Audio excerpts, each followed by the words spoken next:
listening to RealAgriculture.com. Get real, get connected.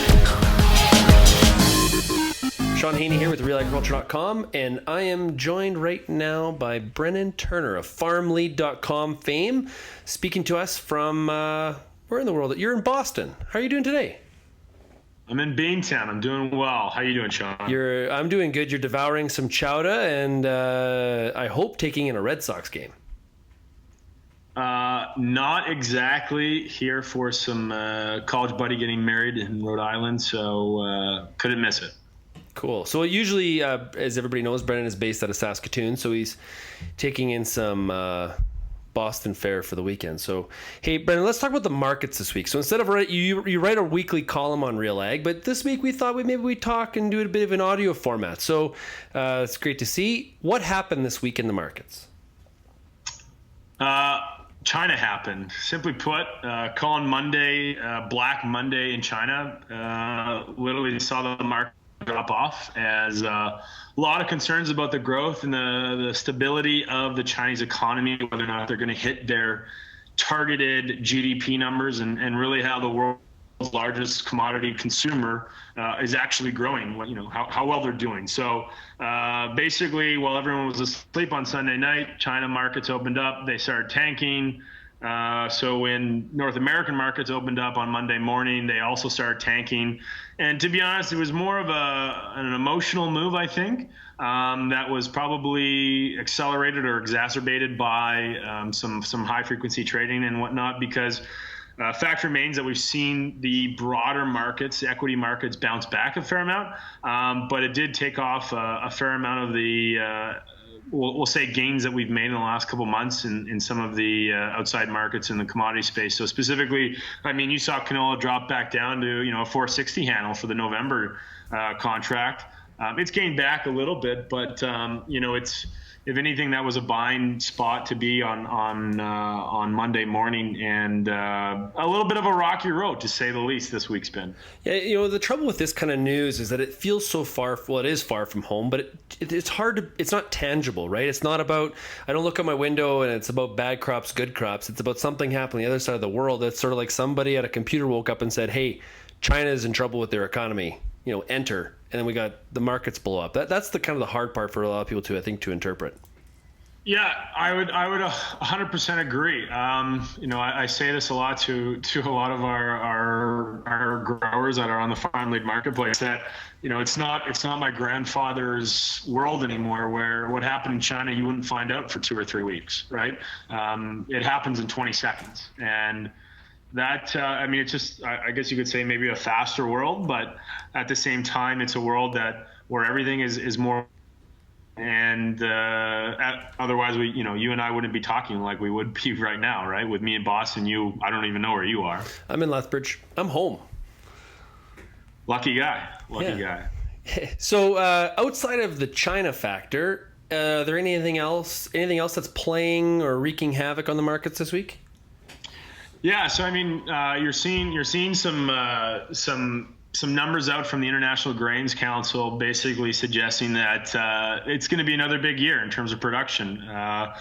Their wheat production number was just under last year's world record in terms of output. The corn number was a little bit below last year's record output as well, and also below the USDA's number. But the point is that we do have a fair amount of supply out there.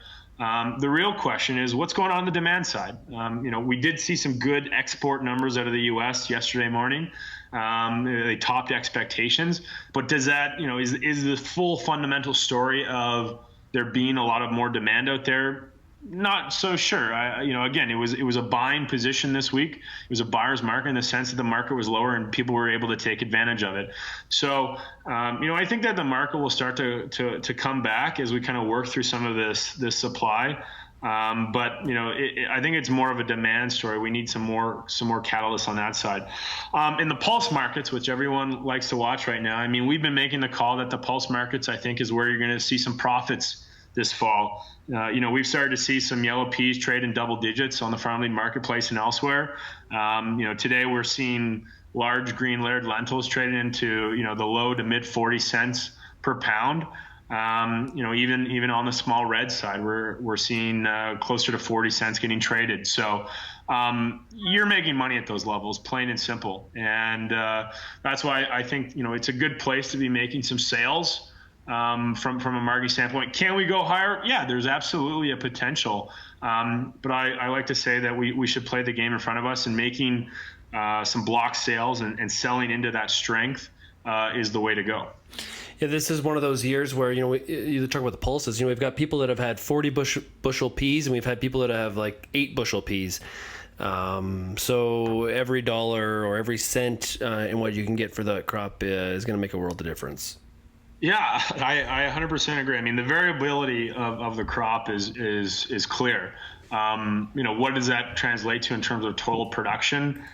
Probably something that's closer to like 5, 10, maybe 15%. Again, we probably won't know until we get another 2-3 weeks into harvest here. And you get, something closer to 50 to 60% of the crop off. But at the same time, I think specifically in the yellow peas, small reds, large green lentil markets, there's some good prices there to take advantage of, and trying to be super greedy, saying, oh, it's going to go to 50 cents. That's not a rational play, especially when margins are going to be tighter, I think, for the next year. Still, you got to manage risk and not necessarily speculate.